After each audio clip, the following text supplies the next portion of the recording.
Okay, so today what I decided to do is I looked up the best iron farms in Minecraft 1.14, and I am going to be comparing the top 5 results. So I'd like to get right into this. Basically, I'm not going to beat around the bush. If you're here for the most efficient iron farm, like resources isn't a problem, difficulty isn't a problem, anything like that, this one right here is going to be the one for you. This one is quite difficult to build in survival. This is the one I've built in my survival world. You can build these and you can make kind of an X and then have them all pointing into the center same killing chamber. It was able to produce 59 iron ingots in 15 minutes. If that's all you were here for, then go check it out. But now I'm going to be going into comparing it to some of the other farms. So when I looked at it, the very first thing that showed up was this one. This is a design by Blenscraft TV, and he made it. And it was supposed to be much, much larger, but what I decided to do was size all of these down to very small. That way it's not going to be unbiased by, this one has like 3 times the size, so it's going to produce 3 times the amount of iron. I just wanted to see if any of them had a specific way of summoning iron golems, if you will, that was more speedy. It isn't one of the most effective. It only got 15 iron ingots per 15 minutes. An iron ingot a minute, which is still pretty good. That's still, if you AFK that overnight, you really won't be able to spend that many iron over the course of an entire survival world.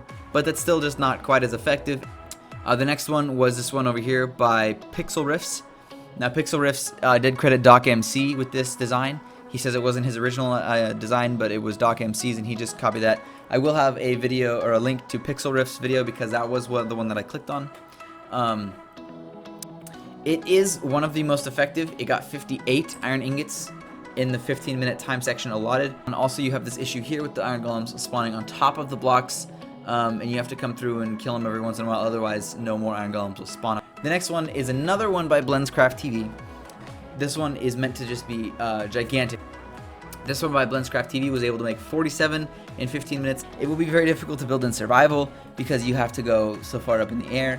Because you need a daylight sensor, you also need an observer and 2 sticky pistons, which can be very hard to come by, and then you have to lure a zombie very close to these villagers, and you have to get these villagers on a 1-block little thing. It was probably one of the hardest ones to build, and I foresee it being the least helpful in survival because of all the different components it needs. The last design that we have up here is made by Avomance, this regular chamber of villagers. It actually produced the same amount of iron as the Blenscraft TV one from earlier, which is 15 iron ingots over 15 minutes.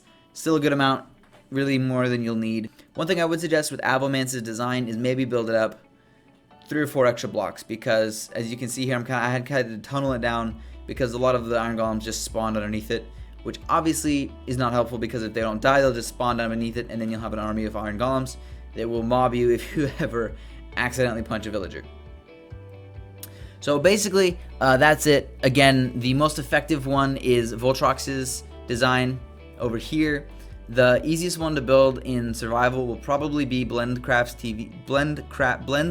TV's design, or Avomance's design with just this large population of villagers, because all you need to do is lure 2 villagers into this large chamber, and then make this the corridors longer. You can even have like a thing of water on either side of them and just raise them up a little bit longer higher so that they don't spawn iron golems underneath them.